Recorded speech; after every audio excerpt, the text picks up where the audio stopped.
8 साल का एक बच्चा 1 रुपए का सिक्का मुट्ठी में लेकर एक दुकान पर जाकर पूछने लगा, क्या आपकी दुकान में ईश्वर मिलेंगे? दुकानदार ने यह बात सुनकर सिक्का नीचे फेंक दिया और बच्चे को निकाल दिया। बच्चा पास की दुकान में जाकर 1 रुपए का सिक्का लेकर चुपचाप खड़ा रहा। ए लड़के, 1 रुपए में तुम क्या चाहते हो? मुझे ईश्वर चाहिए, आपकी दुकान में है? दूसरे दुकानदार ने भी भगा दिया, लेकिन उस अबोध बालक ने हार नहीं मानी। एक दुकान से दूसरी दुकान, दूसरी से तीसरी, ऐसा करते करते कुल 40 दुकानों के चक्कर काटने के बाद एक बूढ़े दुकानदार के पास पहुंचा। उस बूढ़े दुकानदार ने पूछा, तुम ईश्वर को क्यों खरीदना चाहते हो? क्या करोगे ईश्वर लेकर? पहली बार एक दुकानदार के मुंह से यह प्रश्न सुनकर बच्चे के चेहरे पर आशा की किरणें लहराई।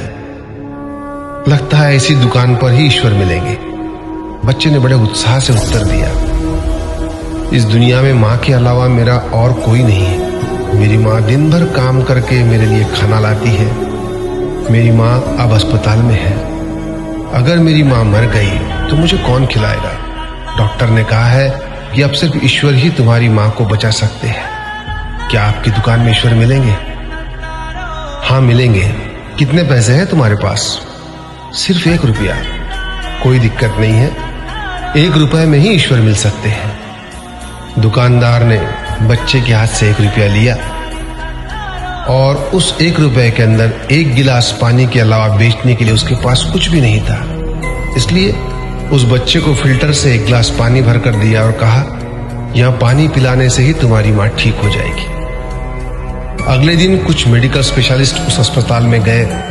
बच्चे की मां का ऑपरेशन हुआ और बहुत जल्दी ही वह स्वस्थ हो गई। डिस्चार्ज कागज पर अस्पताल का बिल देखकर उस महिला के होश उड़ गए। डॉक्टर ने उन्हें आश्वासन देकर कहा, टेंशन की कोई बात नहीं है। एक वृद्ध सज्जन ने आपके सारे बिल चुका दिए हैं, साथ में एक चिट्ठी भी दी है। महिला चिट्ठी खोलकर पढ़ने लगी। उसमें लिखा था, मुझे धन्यवाद देने की कोई आवश्यकता नहीं है। आपको तो स्वयं ईश्वर ने ही बचाया है। मैं तो सिर्फ एक जरिया हूं। यदि आप धन्यवाद देना ही चाहती है तो अपने अबोध बच्चे को दीजिए, जो सिर्फ 1 रुपए लेकर ना समझो की तरह ईश्वर को ढूंढने निकल पड़ा।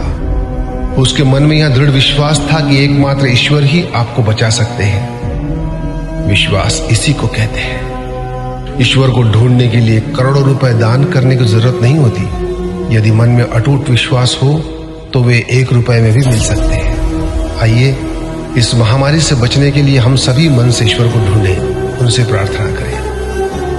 आपका दिन शुभ हो।